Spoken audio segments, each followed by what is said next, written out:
आज मैं आपको राजा और उसके सेवक की कहानी सुनाऊंगी। एक राजा था। वो राज करता था अपने पूरे राज्य पे। एक दिन उसका दरबार लगा हुआ था।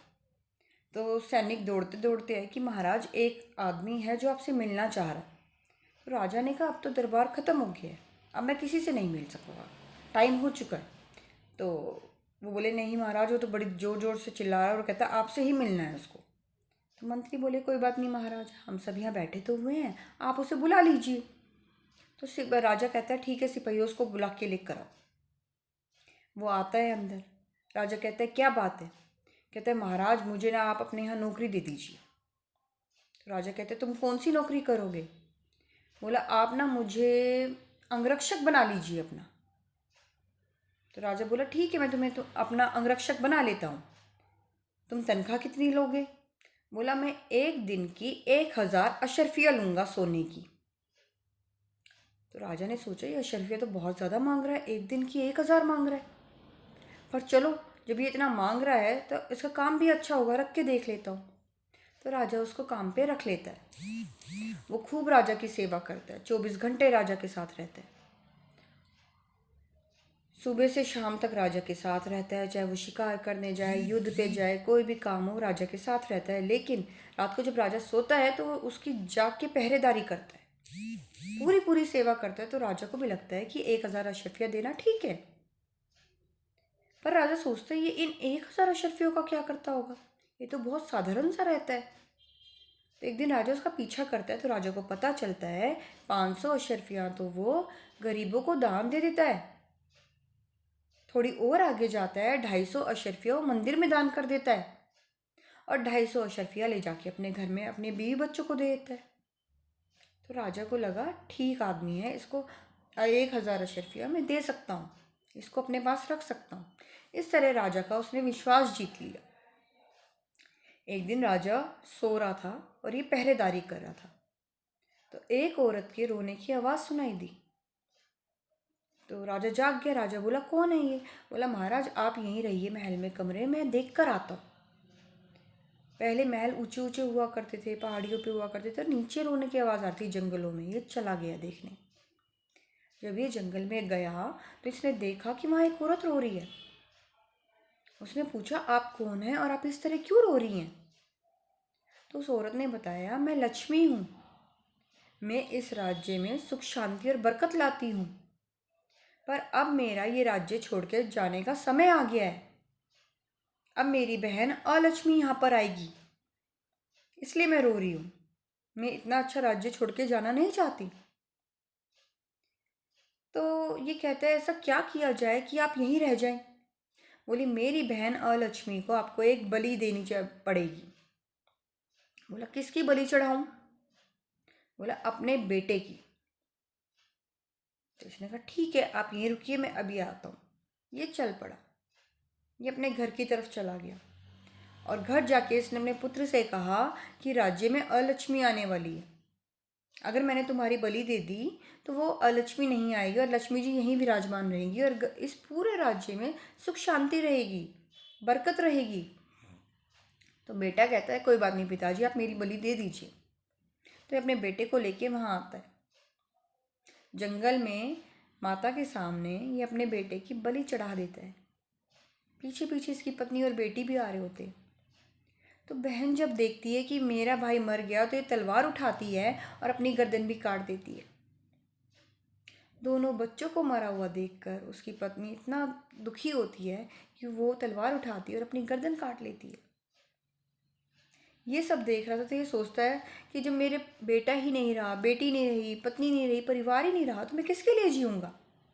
ये क्या करता है, तलवार उठा के अपनी गर्दन काट लेता है। ये सब राजा देख रहा था। राजा इसके पीछे पीछे महल से चल पड़ा था। राजा ने सब कुछ सुना, सब कुछ देखा। फिर राजा माता के सामने आ जाता है, लक्ष्मी जी के सामने आके कहता है, मेरा इतना अच्छा सेवक और उसका परिवार खत्म हो गया मेरे राज्य को सुख समृद्धि देने के लिए, तो मैं क्यों जिंदा हूँ, मैं भी मर जाता हूँ। वो तलवार उठाता है और अपनी गर्दन पे रख लेता है और वो भी मर जाता है। तो इतने में अलक्ष्मी आ जाती है। तो लक्ष्मी जी उसको सारी बातें बताती हैं कि ये सेवक था और सेवक के साथ मैंने कहा कि अपने बेटे की बलि चढ़ा दी, इसने बेटे की बलि चढ़ा दी। बहन ये दुख सहन ना कर सकी और बहन ने भी अपनी बलि चढ़ा दी। पत्नी ये दुख सहन नहीं कर सकी तो पत्नी ने भी अपनी बलि चढ़ा दी और इस सेवक ने भी अपनी बलि चढ़ा दी। और तो और इस पूरे राज्य के जो राजा हैं उसने भी अपनी बलि चढ़ा दी। और लक्ष्मी तुम तो एक बलि मांग रही थी, यहाँ पे तुम्हें 5-5 बलि मिल गई हैं। अब तो तुम यहाँ से चली जाओ, यहाँ मत रहना। तो लक्ष्मी जी कहती है कि अब तुम यहाँ से जाओगी? बोली जाऊंगी, पर मुझे बताओ इन सब में से सबसे बड़ा बलिदान किसका है? लक्ष्मी जी ने ये सवाल अलक्ष्मी जी से पूछा कि ये बताओ इनमें से सबसे बड़ा बलिदान किसका है? पुत्र का, पुत्री का, पत्नी का, सेवक का या राजा का? तो अलक्ष्मी जी कहती है कि सबसे बड़ा बलिदान पुत्र का है। उसने बिना कुछ सोचे समझे अपने प्राण त्याग दिए। तो लक्ष्मी जी कहती है नहीं, पुत्र का बलिदान बड़ा नहीं है। पुत्र वो करेगा जो माता पिता कहेंगे। माता पिता की आज्ञा का पालन करना एक पुत्र का कर्तव्य है। पुत्र का बलिदान बड़ा नहीं है। तो अलक्ष्मी जी कहती हैं तो पुत्री ने का बलिदान बड़ा होगा। पुत्री ने भी तो अपने प्राण त्याग दिए बिना किसी बात के। ना तो उसके पिता ने उसको कहा था, ना उसकी माता ने उसको आदेश दिया था, ना ही भाई ने कुछ कहा था। तो पुत्री का बलिदान बड़ा है। बोली नहीं, पुत्री का बलिदान भी बड़ा नहीं है। वो अपने भाई के वियोग में गई है। फिर अलक्ष्मी जी कहती हैं तो फिर इसका मतलब जो स्त्री है, जो माता है, इसका बलिदान बहुत बड़ा है। ये माँ है, दोनों बच्चों को मरा हुआ देखकर इसने अपने प्राण त्याग दिए, तो इसका बलिदान बड़ा हुआ।